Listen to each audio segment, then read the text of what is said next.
Hey, what's up guys? I'm finally back. Yes, I'm still alive. I just took like kind of a little vacation, you would say. But the first thing I want to talk about for Street Fighter V is all the crazy tournaments going on right now. We have three big ones. I want to mainly talk about Stunfest because that's the giant CPT major. But like meanwhile, we had BAM, which Tokido took the crown for that. And then we had J1 take the crown during Toryuken. And then Stunfest was pretty much one of the hypest tournaments that I've seen this year. And if you guys don't remember, we haven't had a huge major tournament since that 3.5 patch change. Like, we've had some ranking tournaments, but this is the big major to really show what all these pro players have adjusted to since that patch. And man, Stunfest was amazing. If you guys haven't seen it, please go to the Capcom Fighters YouTube channel. I'll post the link in the video description, but we're going to start talking about that right now, so spoilers. So the first thing I want to talk about was how stacked this tournament was, man. We finally had a tournament on the EU side in France, and man, pretty much everyone showed up, and all the pros that weren't there were in some other tournament going on around the same time. We had players like Punk lose in 25th place. That's how stacked it was. I think he lost to two EU players. I think it was Apollo and Luffy, correct me if I'm wrong. Bonchan got like 25th. Kazunoko got 33rd, even with the Kami buffs. He still couldn't even get to top 16. Goichi, Storm Kubo, Momochi, they even make top 16. I think they tied for 17th place each. So it was just nutty. I mean, there's no shame in losing because pretty much everyone was insane around the top 64 mark, which was great for us because we got to see a ton of great matches. Now, as for the character variety, it doesn't seem like too much has changed even after this patch. I mean, all the Rashid pros are pretty much still using Rashid and finding ways to still make that character work.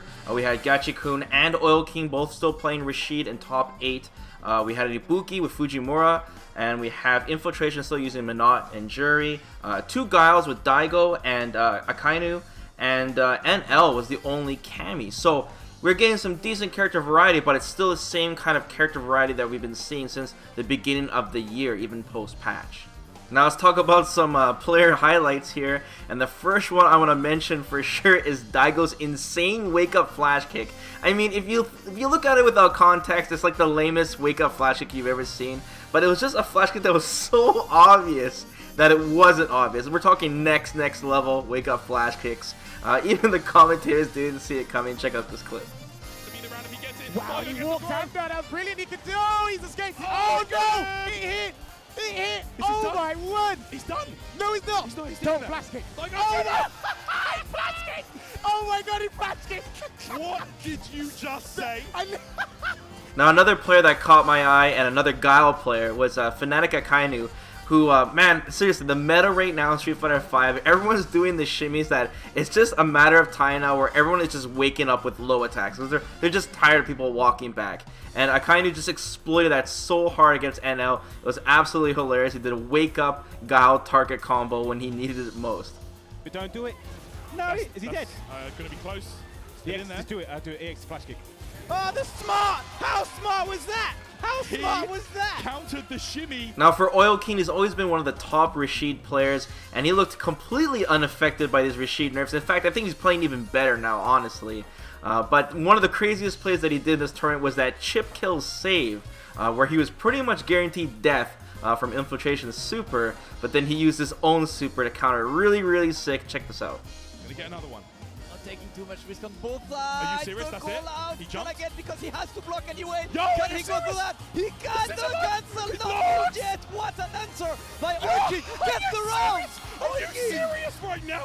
I think my favorite set in that entire tournament was Oil King versus Fujimura. If you guys haven't seen that match, please check it out. It's really sick.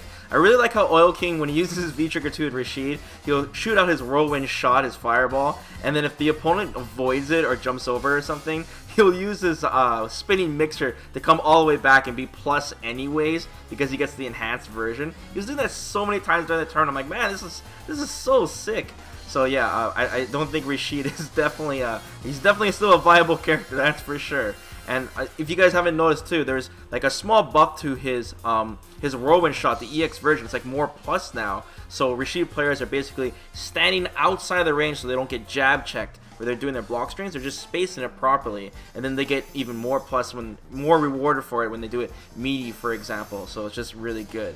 Last thing I should mention is, yes, Haitani has gone to the dark side, going full Akuma now. I guess Necalli was just too boring for him. But he plays Akuma just like Necalli, man. I mean, he's constantly buffering as if, like, this is Necalli's medium kick, but he's using Akuma's crouching medium punches and stuff. Still does, like, the same type of pressure and a jab, wake-up jab activated and stuff. So it's pretty interesting seeing Haitani play Akuma. He basically was filling in for Tokido, since unfortunately he was not there, which would have been epic to see him play Fujimura. Fujimura is definitely the star of the show. You guys also know him as Yukadon. I still personally call him Yukadon. But man, seriously, a lot of people are talking about how insane he is. Even some people saying he's the best player in Street Fighter V right now because he is immaculate this tournament. It's just absolutely insane. It looked like he was completely unstoppable. And Yukadon has always been a really good player, even back in Season 1 when he was using Nash. But I think when you really watch him play, especially in this tournament, is how consistent he is. He is insanely consistent. His optimization with Ibuki, he makes Ibuki look like the best character in the game, and that's another topic. But I mean, he did have some unfortunate drops, of course, against Daigo, where Daigo made a joke about him because he dropped it because it was his birthday. But check out this clip. Basically, Daigo goes for the overhead. Yukadon totally read it, but he did not get his reversal timing on the DP and ended up losing that, sending him to loser's bracket. Saving steps.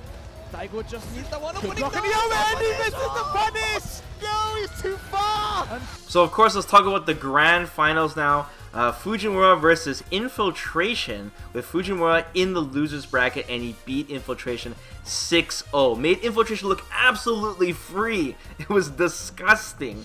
I haven't seen Infiltration get destroyed that hard since, I think, probably the first to 10 with Daigo back in Street Fighter 4, man, when he lost 10-2. But yeah, that was crazy. Basically, I mean, I don't know much about the matchup, but some criticism for Infiltration's play with Menot. They're saying that he's doing too many special moves with Menot and not relying on her normals too much, because when she uses her special moves, she gets weaker normals, of course, because she doesn't have the orb anymore. I mean, he might make a slight adjustment to that. I think on his Twitter he posted that he got a lot more training against Ibuki, so I'm sure he'll be going into the lab and he'll be ready if he runs into Fujimura again. But seriously, man, Yukadon is just absolutely insane. I mean, so many people are talking about Ibuki right now that we're kind of forgetting the heat on Falk and Cammy. It's really funny how this season's gone, but you know, we see the patch, everyone's complaining about Cammy, Capcom, please nerf Cammy, and then we see Falk and everyone's like, please buff Falk. And then now we're seeing Ibuki. Like, is she the best character in the game? It's really amusing. And I think you guys would agree with me right now that Tokido and Yukadon are the two top players right now. But, you know, both Akuma and Ibuki are kind of similar characters in the sense that they both have an insane amount of utility. I mean, Ibuki's V-Trigger too, guys. I am telling you, this V-Trigger is so good that even if they didn't nerf V-Trigger 1 at all with Ibuki, I'm sure players would still be using V-Trigger 2. That's how good it is. I mean, you can use this thing on block, on hit. You get multiple mix-ups either way. You can use it as an anti-air. You can use it after EX Kunai. You can use it after EX DP into EX Kunai. Punishes. I mean, Yukadon showed it all, man. And, you know, I think he's just so good that he just makes that character look absolutely OP. So, great performance on his part, and hopefully they don't go after the character, because it's not her fault, you know, that Yukadon is so good. Alright, so let's look at the leaderboards now for the Capcom Pro Tour. Tokido is still number 1, if you don't count Mena RD, which is a guaranteed slot, but Tokido at 1,280 points, man. He's really up there. Infiltration's catching up, though. He's got 1,130 points in second place, and then Fujimura at 990 points. Of course, he shot right up, of course, after that giant major win. These three players are way ahead of everyone else, with Knuckle Dew in 4th place at 440 points, pretty much half the points as Fujimura. And then we have Daigo too. Daigo's been doing really well too, but I mean, he hasn't won anything yet, so he's just always in top 8 usually. He's really consistent, and it doesn't look like any of the Guile nerfs or changes affected him at all. He's just using V-Trigger 1. So yeah, if we look at the SRK stats that they posted, it shows that Justin Wong went up by 13 slots for winning Toryuken, and Oil King went up 18 slots, which is insane for his really dominating performance during Stunfest. So a lot of changes, man. I mean, it pretty much sealed the deal for Tokido Infiltration, and Fujimura will be going to Capcom Cup for sure. But I mean, some other players are really low, and anything could happen at this point, man. We still have a lot of tournaments coming up, Combo Breaker, CEO, and Evil. There's a lot that can happen. If one of these players that's below in the top 10 can win this, they can shoot right up to the top of the charts. But yeah, man, this season is getting really interesting. I guess the only downside is that the meta hasn't really changed too much. We're still seeing pretty much the same characters we've seen at the beginning of this season. That might be what Capcom wants, though, after those changes. So let me know what you guys think about Stunfest, man, the highlights and which players you're rooting for, and do you guys think that Fujimura is the best player in the world right now, despite Tokido's, not being there? So yeah, it's good to be back, guys. Be sure to like the video and of course subscribe to the channel, and I'll see you guys soon. Take care.